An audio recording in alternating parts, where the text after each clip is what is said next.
Hello there, AP Human Geography students. Let's do this station's alternative lesson for online learning. Let's go ahead and learn some stuff. It's basically going to be just like taking notes in my other lectures, but a little bit different. So let's check it out. Click the button. All right, so some words you definitely got to add to your notes. All this stuff could be on the AP test. Neocolonialism. This is a concept where Western countries use their economic and political pressure to maintain control of the resources of other countries, especially in Africa and Asia. So all these pictures right here relate to neocolonialism, and it's this idea that it's sort of like back in the day, Europeans enslaved Africans, but today, European companies still kind of enslave Africa to a degree. So it's saying that the old political systems where the Western world has advantages and the developing world doesn't have advantages has kind of continued throughout the majority of recent world history. Okay, that's what neocolonialism is. All right, next one.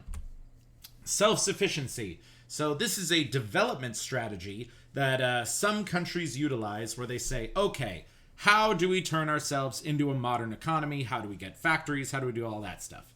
Most countries get help from the Western world and kind of adapt their country to fit one special need. Like Thailand, all about tourism. South Korea, all about high-level electronics. Costa Rica, all about bananas. But self-sufficiency is different, where you say, okay, we don't want to fit one box in the global economy. We want to build up our own country and build up our own country's industries, our own country's resources. We don't want to buy stuff from the United States and China. We want to build our own stuff in our own country. It's often connected to isolationism. It's sort of saying, we don't want to work with the rest of the global market. India is really famous for utilizing this strategy. And so it's saying, we're doing it ourselves. We don't need the world to help us out.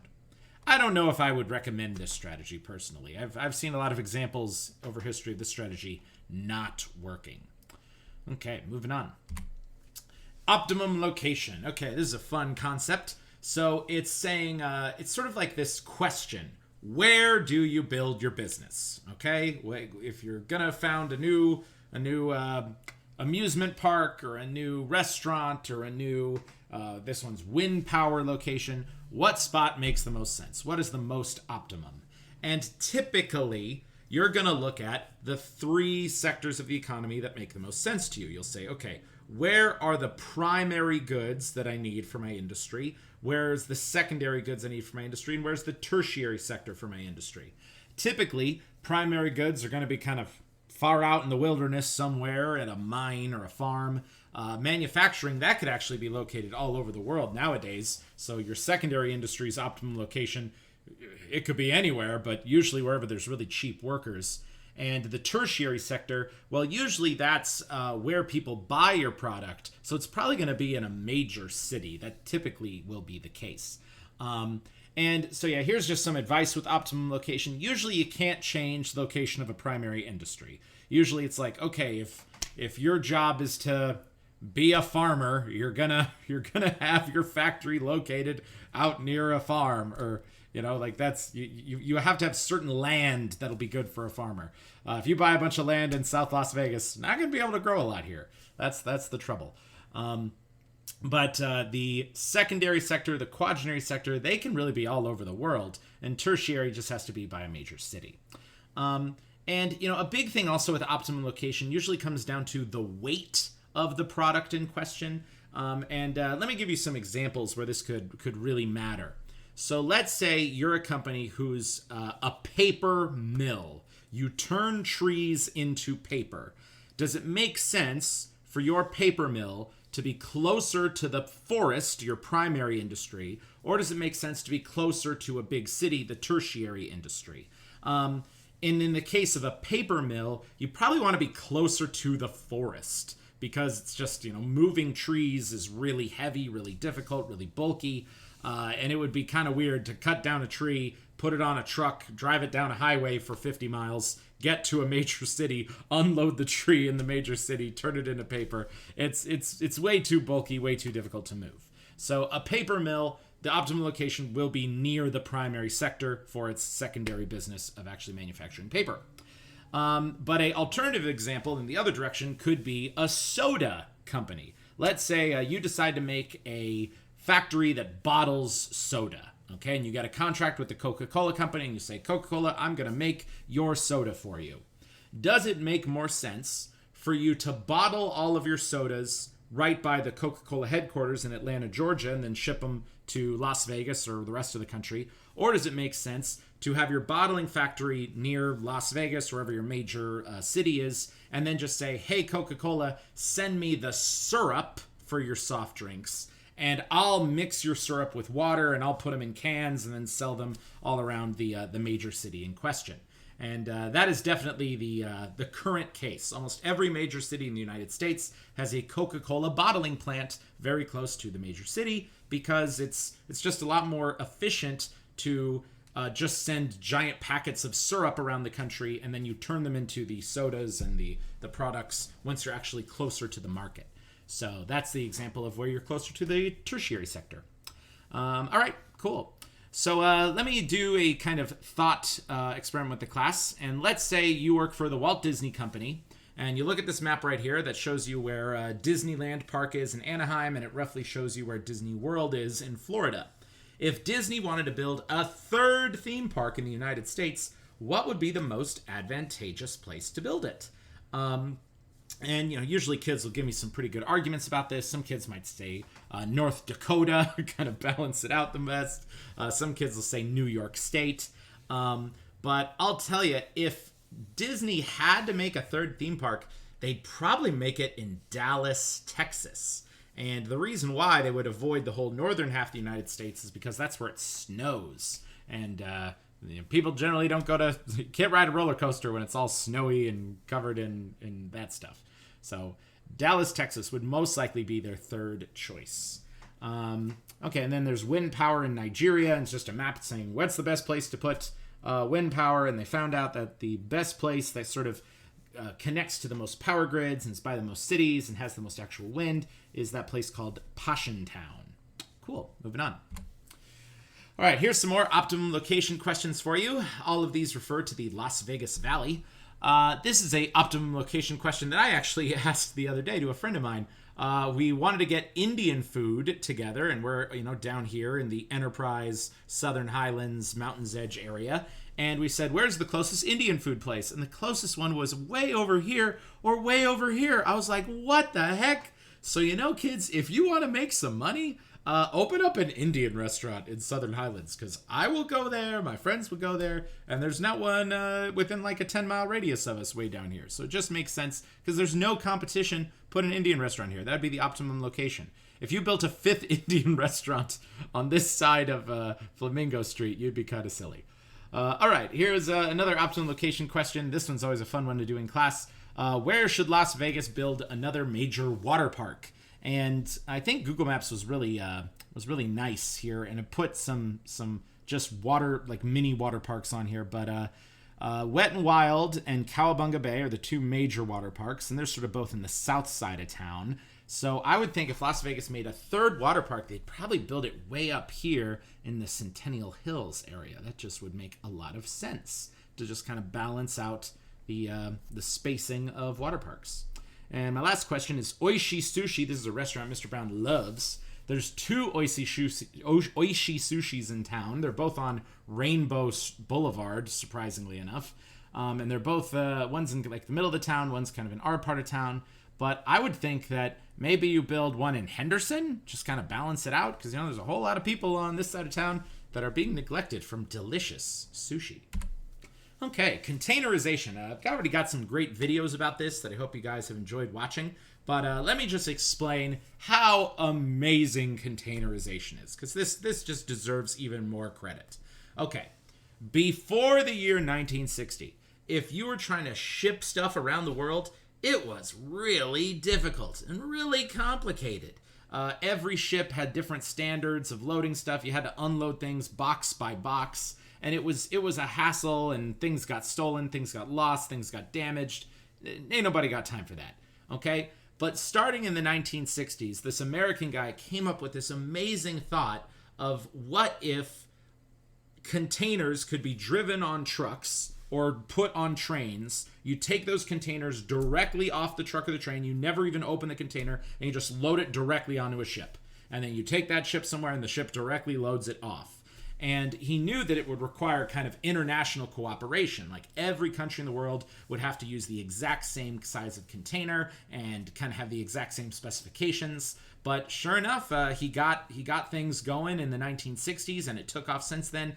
And now every country in the world uses the exact same system of containers. And it's so smart. And all these containers sort of like click into place perfectly like giant Legos. You know, you just take one of these containers off a container ship, and then you click it onto a truck, or you click it onto a train, and you never have to open the container until it gets to where it needs to go. So there's a lot less theft, a lot less loss, and it just made international shipping so much faster and so much cheaper. And I looked it up the other day, actually, and you can ship a 20-ton container full of goods between China and the United States for about $1,000. And if you wanted it to be done within a week, then it would cost $3,000. But it's just like, wow, like the global logistics supply chain is way more effective than you could possibly imagine. Things move around so cheaply and so efficiently. So good job, containerization. This is a great, great concept. Okay, and now let's talk about the Panama Canal. This sort of goes with containerization a little bit. So these giant container ships that move our products all around the world, they cannot sail north of Canada. The Arctic Ocean's too cold.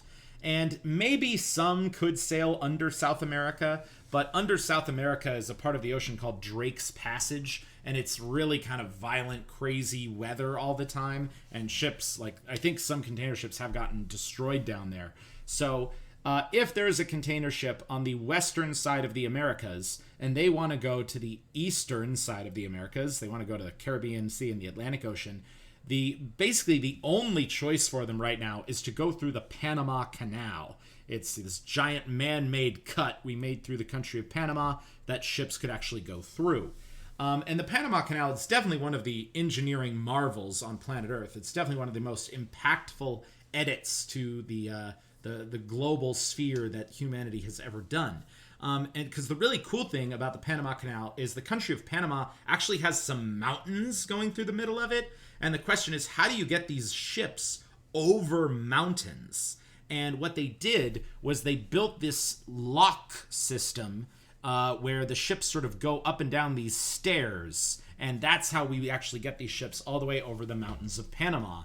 And yeah, the system, it's really long and really slow. It's the ship kind of sails into this lock right here, and then they start getting the water out, and then the ship goes through, and then they start getting the water out, and then the ship goes through. It sort of slowly goes up, up, up, and slowly goes down, down, down.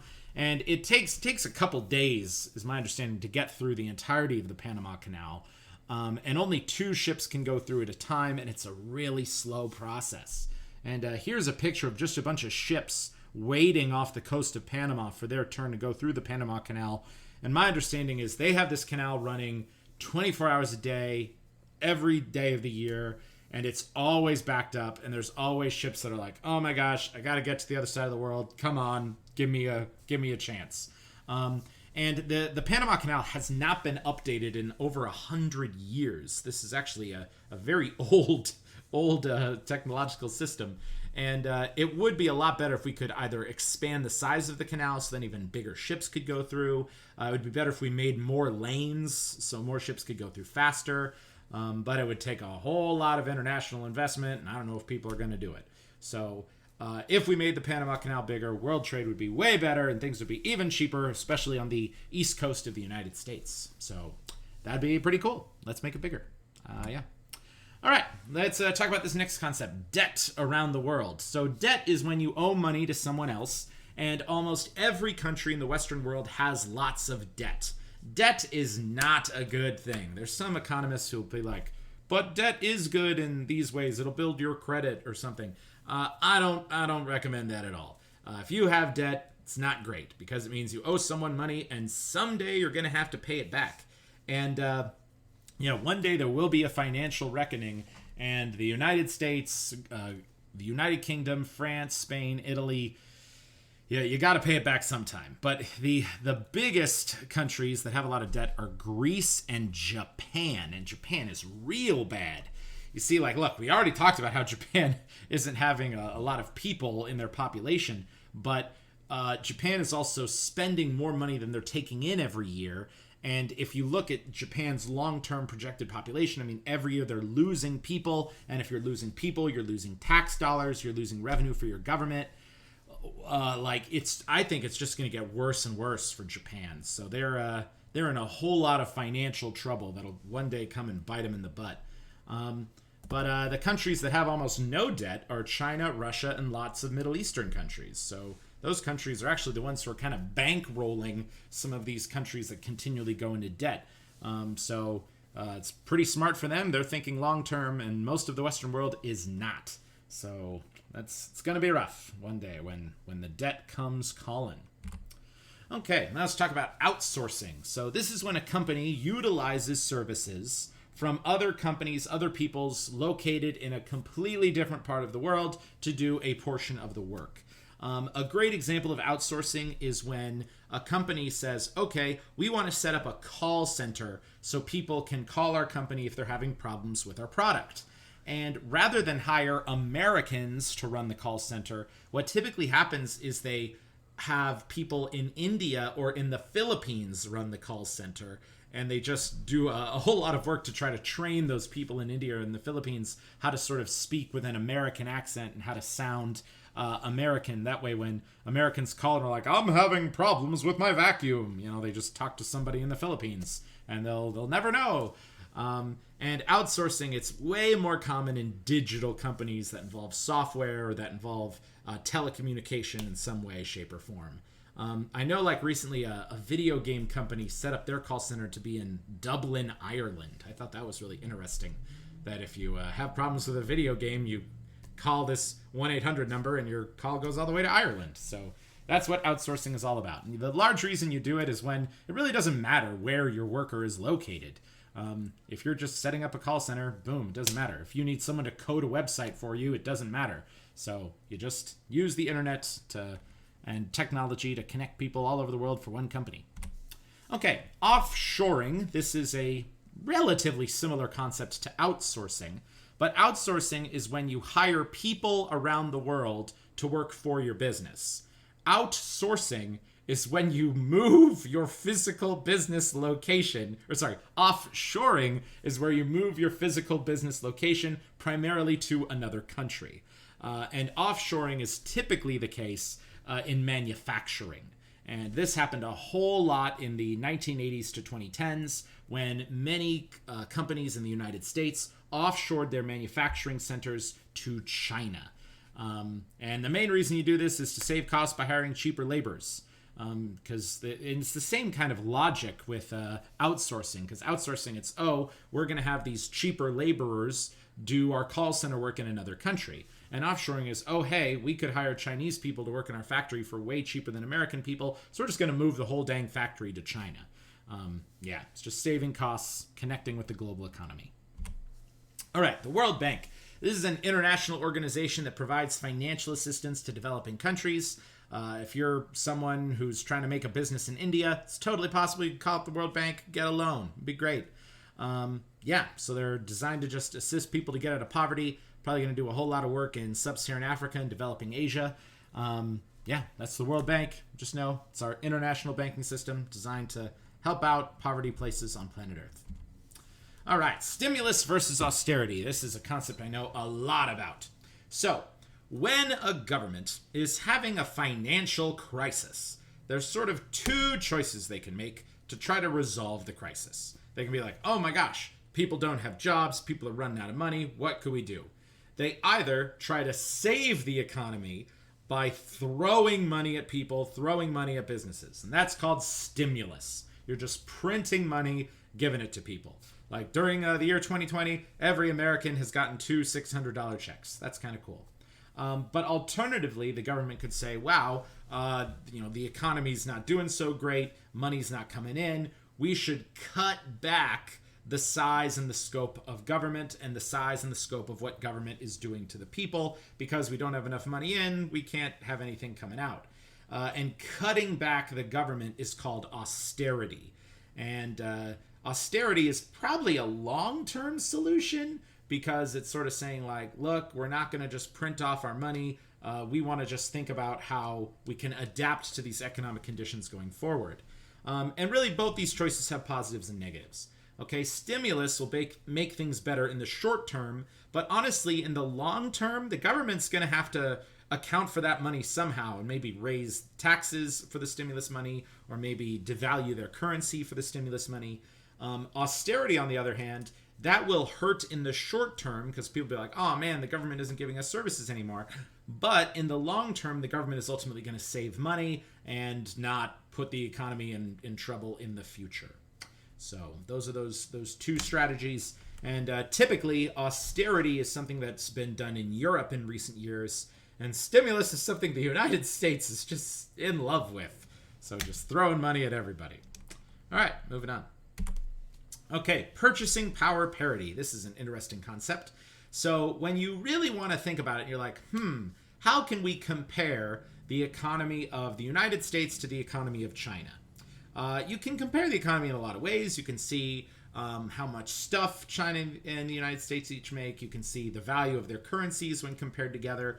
But purchasing power parity is where you take the differences in the currency, but then you apply it to kind of like low-level goods, okay? You would apply it to bread, you'd apply it to milk, you'd apply it to Coca-Cola, you'd apply it to, these are about McDonald's and Big Macs, and you just ask the question, if you converted US dollars to Chinese currency, how much would a Big Mac cost, okay? And if a Big Mac costs half as much as it does in the United States, well, then it implies that the purchasing power parity is twice in China what it would be in the United States. Because it's like, boom, I could buy 2 Big Macs with $5 in China. I can only buy 1 Big Mac in the United States. And as I've traveled the world, I've seen some pretty interesting purchasing power parity stuff. I remember when I was in Thailand, I went to kind of like an off-brand Jamba Juice. And I ordered a smoothie. And the guy charged me the equivalent of 50 cents. And I lost my mind. I was like, wait, what? 50 cents? So I bought 4 of them, because of course I did. And my friends who were with me at the time were like, Corey, why do you have 4 smoothies? I'm like, because they were only 50 cents each. The purchasing power parity was ridiculous. And I remember, like, when I went to Mexico as a young man, like, I could go to some restaurants and order stuff, and it would be the equivalent of like $3 US. And I would just be like, of course. Like, yes, I want dessert. Duh. Alternatively, though, I remember when I did go to Europe, actually, no, even when I went to Japan. When I went to Japan, I ordered a Coca-Cola at a restaurant, and I did the math in my head, and just that one beverage was like $6 US. And I was like, dang, that's kind of a lot. And I also remember in Tokyo, I saw this guy trying to sell fruit, and he supposedly had this perfect watermelon that was the perfect shape. And I asked him how much it was. He said it was a certain amount of yen. I did the math in my head, and it was $100 US for one watermelon. I was like, no way. So purchasing power parity, that's the concept. It's how much are these goods in other countries when you really compare the currencies all the way. All right, moving on. All right, poorest countries in the world. You should just be aware of the countries that got the money and the countries that don't. Generally, we're talking about the Western world, the Far East, a couple Middle Eastern countries there on top, and generally developing Asia and South America are on the bottom. Latin America is kind of in the middle. Former Soviet Union's like meh. So, yep, but Haiti, Bangladesh, Afghanistan, Nepal, many countries in Sub-Saharan Africa, they're usually the leaders in however you want to measure global poverty in a lot of ways. Especially Somalia. Oh my gosh, Somalia. And Afghanistan. Ooh, Afghanistan. Usually we don't even have data on Somalia because they don't even have a functioning government. But Bangladesh is surprisingly getting better and better, I've noticed as I've taught this class over the years. So maybe I should remove Bangladesh from some of these points. But yeah, anyway, just know who's got the money, who don't got it.